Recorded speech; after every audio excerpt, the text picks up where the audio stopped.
All right, welcome to Strat HRM looking at money.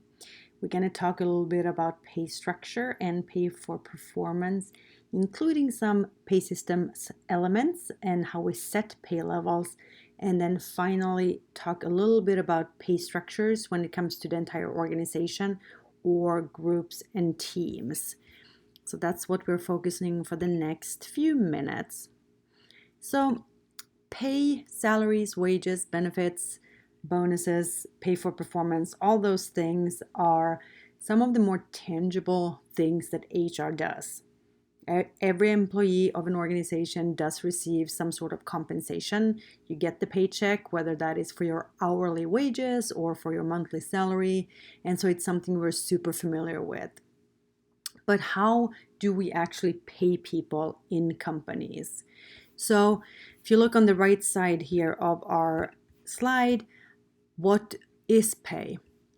We often neglect to think about the fact that pay is something that can be considered a total compensation package that includes everything that you get in terms of base salary, bonuses, stock ownerships, benefits, retirement, healthcare, dental, even some non-monetary pay. So non-monetary pay can be things that are beneficial to you, that's a reward, a benefit that is not monetary. So it can be things such as a social reward, great climate where you live, job security. If you go into work for government, you have more job security. You might have flexible hours, you might have career development, things that we care about in terms of receiving from the organization that is outside of money. So we have non-monetary benefits or non-monetary pay. We also have monetary pay, which is that money-based pay. We have either direct or indirect compensation, direct and indirect compensation, and we're going to define those on the next slide. So this slide holds a few of the elements of the pay systems that organizations put in place. We already here firstly looked at non-monetary pay on the prior slide. Non-monetary pay is the pay that includes benefits that do not involve tangible value, such as, for instance, a desirable location.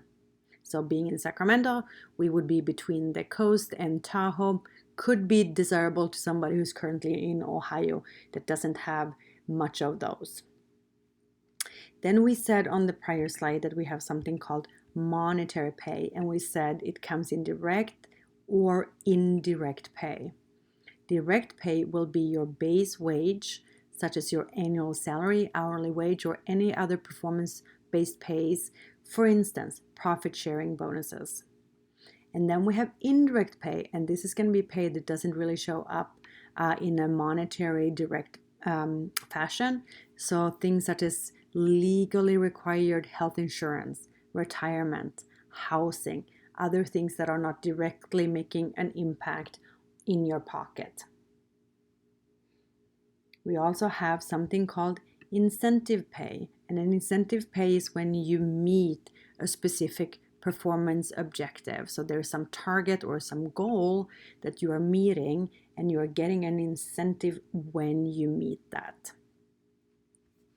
We can also, related to get this incentive pays, get a bonus. And that might not necessarily be in relation to a performance objective, but it can be a spot bonus, it can be a Christmas bonus, it can be any number of spot offerings, which means we offer them on special occasions. So they are not scheduled, they are not repeated necessarily, but they come from time to time. And then we also have stock options or owning shares in a company. So if you have a for-profit organization that is publicly traded or even privately traded such that it's held by employees, a stock option is a right to buy a piece of the business, meaning that you're holding shares in the companies. So especially with new startups in the Bay Area, a lot of the time compensation in terms of direct pay might be less, but you might get stock options instead. So you will be owning a share of the business you're also working in. And the idea here is that if you're actually owning a piece of the organization, you tend to want it to do well. So you go over and beyond and make good decisions for the company. So how do you set pay levels? How do you decide on what to pay people? So clearly, we need to make sure that the pay that we're giving to our employees is fair. We can talk about both as I'm reading pen down here. Managers should make sure that the level of pay is fair, right? It should be equitable. And so this sentence here said it should be fair relative to what other employees in the position are being paid. So that's internal equity within the organization. Are people being fairly paid compared to people in similar positions? We can also talk about external equity when you check salaries against the job market outside of the organization. So equity meaning the pay is fair. We can use a tool called a job evaluation. And a job evaluation determines the value of the job to that company, right? So a job evaluation determines the value of the job internal to the organization. And so if you have a position, an A position, we talked about that before. What are those key roles in the organization that we really need to be successful?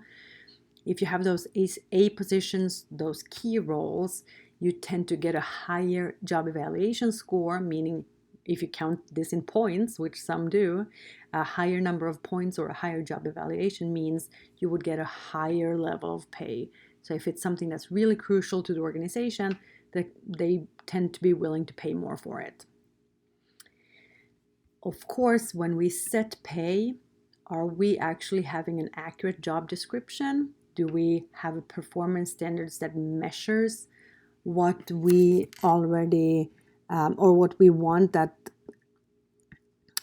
person to do in that job? So it's very important that we define what that performance standard is and making sure that we are paying people for the behaviors and actions and task completions that we actually want to see.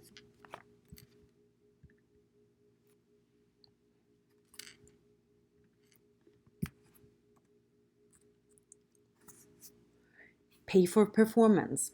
So pay for performance means that we actually have a variable portion of the pay.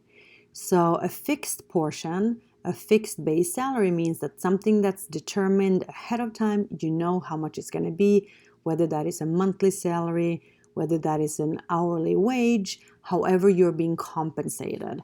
So we call that a fixed salary. Then we also might have something that's variable, meaning that will depend upon something. So you have a variable pay component. It can be a bonus, some type of incentive. It can be stock options, or the value of the stock fluctuate with the market, the stock market. And so the variable pay fluctuates and it's not dependable. The fixed base salary, the fixed wages, you know what you're going to be getting. The variable one may go up, may go down, may not be there. But basically, the idea behind pay for performance is that it depends on something. So if it's tied to your performance, right, such as a bonus, if the harder you work, the better you do, the higher the bonus will be. And so what we're trying to do is we're trying to meet business goals or objectives that are being set for us ahead of time. Lastly, talking about pay structure and pay systems is those that exist for groups and teams. The first one is gain sharing. Gain sharing is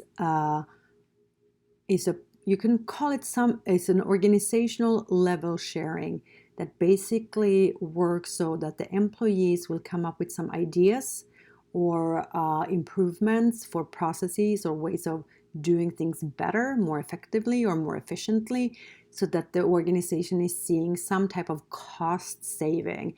So gain sharing means that the company is doing better because of something that the employees came up with, some idea or thought that they had for improvement. And then the employees get to share in that gain, in that improvement. So that's what gain sharing is. And so how much they actually receive depends on how much they perform or how well they perform against the plan that they came up with conceiving. The second one is profit sharing. Profit sharing is when the organizations do well, it has a greater profit at the organizational level, at the whole company level, each employee gets some small part of that profit. So the idea here is that if the organization as a whole does better, each employee gets a small piece of that profit, and thus all of the employees in the organization should want to work harder, better, smarter, more efficient to make sure that we see those profits. Lastly, we have something called team-based pay, which means that a smaller team, not the entire organization, but a smaller team will see some pay, some variable or fixed pay on the level of the team. And this typically is done so that every team member is more motivated to perform well on that team. And so we have to make sure that we structure the pay by looking at what kind of a team it is and then choosing the pay option to best fit with that team or group structure. Okay, so that's the last little bit of pieces here for pay structures. We looked at gain sharing, which is improvements in the organization and employees getting cut from that. Profit sharing is when the company does well, does better, and employees get a cut from that. And team-based pay is a smaller group within the organization, and they have some team-based goals that they're meeting, and so they get compensated alongside that. All right, all good. See you next time. Take care.